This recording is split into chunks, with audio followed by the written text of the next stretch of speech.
శ్రీ లక్ష్మీ నృసింహ పరబ్రహ్మణే నమః. మేషాది ద్వాదశ రాశుల్లో తులారాశికి సంబంధించినటువంటి ఫలితాన్ని మనం చూస్తే ఆదాయం 5, వ్యయం 14, రాజ్యపూజ్యం 6, అవమానం 3. పూర్తిగా ఖర్చు చాలా ఎక్కువగా కనపడుతుంది మనందరికీ కూడా. అయితే చాలా విశేషమైనటువంటి సంవత్సరంగా తులారాశికి ఇది చెప్పుకోవచ్చు. ఎందుకంటే తులారాశి వాళ్ళకి గురువు భాగ్యస్థానంలో ఉన్నాడు. ఏదైనా ఒక పని తలపెడితే ఖచ్చితంగా ఆ పనిని పూర్తి చేస్తాడు. ఎంత విజయవంతంగా పూర్తి చేసేయడానికి ఎక్కువ అవకాశం ఉంది. ఎప్పటి నుంచో విదేశాలకు వెళ్ళాలి, లేదా మంచి ఏదైనా వ్యాపారం చేయాలి, అంటే మంచి ఇల్లు కట్టుకోవాలి, ఇలాంటివి ఏవైనా పనులు ఏవైతే ఉంటాయో అవన్నీ కూడా బ్రహ్మాండంగా జూన్ 2 తర్వాత మనం తీసుకుంటే నిర్ణయం ఖచ్చితంగా అవ్వడానికి ఎక్కువ అవకాశాలు ఉన్నాయి. అదేవిధంగా వృధా ప్రయాణాలు అనేటువంటివి కూడా ఎక్కువగా ఈ సంవత్సరం మీకు కనపడుతున్నాయి.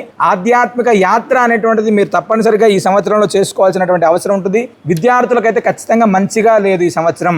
తులారాశిలో ఎవరైనా విద్యార్థులు ఉంటే మాత్రం తప్పనిసరిగా, అంటే మీరు చేసేటువంటి ప్రయత్నం అనేటువంటిది భగీరథ ప్రయత్నంగా మార్చుకోవడం ప్రయత్నం చేయగలిగితే మాత్రమే ఉపయోగం ఉంటుంది. తల్లిదండ్రులందరికీ కూడా విజ్ఞప్తి ఏంటంటే తులారాశికి సంబంధించినటువంటి ఎవరైనా మీ ఇంట్లో విద్యార్థులు ఉంటే వాళ్ళపైన ప్రత్యేకమైనటువంటి దృష్టి మీరు ఖచ్చితంగా వాళ్ళపైన పెట్టాల్సినటువంటి సమయం ఇది. ఎందుకంటే నెగ్లిజెన్సీ అనేటువంటిది పెరగడానికి ఎక్కువ అవకాశం ఉంటుంది. కాబట్టి దయచేసి మీ పిల్లల భవిష్యత్ అనేటువంటిది ముఖ్యం కాబట్టి వాళ్ళపైన ప్రత్యేకమైనటువంటి దృష్టి పెడితే అద్భుతమైనటువంటి ఫలితాలని మనం చూడడానికి ఎక్కువ అవకాశం ఉంటుంది. అంటే రాజయోగం అని చెప్పచ్చు. ఈ సంవత్సరం కూడా పూర్తిగా జూన్ 2వ తారీఖు నుంచి గురుడు చాలా బ్రహ్మాండంగా ఉన్నాడు కాబట్టి విదేశీ ఉద్యోగం కావచ్చు, అంటే ఎక్కడ కూడా ఉద్యోగం చేసేటువంటి విషయాల్లో కూడా చిన్న చిన్న ఇబ్బందులు ఎదురయ్యినప్పటికీ కూడా ఎక్కడ కూడా అంటే ఉద్యోగాలు పోతాయనో, లేదా వృత్తి ఉద్యోగాల్లో ఇబ్బందులు ఉంటాయనో, వ్యాపారాల్లో ప్రత్యేకంగా ఏదైనా ఇబ్బందులు ఉంటాయనో ఇలాంటివి ఏవీ లేవు. కాబట్టి కొంచెం ఆధ్యాత్మిక యాత్ర అనేటువంటిది మీరు ఖచ్చితంగా చేసుకోవడం, కార్యసిద్ధి కోసం కార్తవీర్యార్జునుడికి సంబంధించినటువంటి మంత్రాన్ని జపం చేసుకోవడం, కార్తవీర్యార్జున హోమం ఎప్పుడైనా జరుగుతుంటే ఆ కార్తవీర్యార్జున హోమంలో పాల్గొనడం,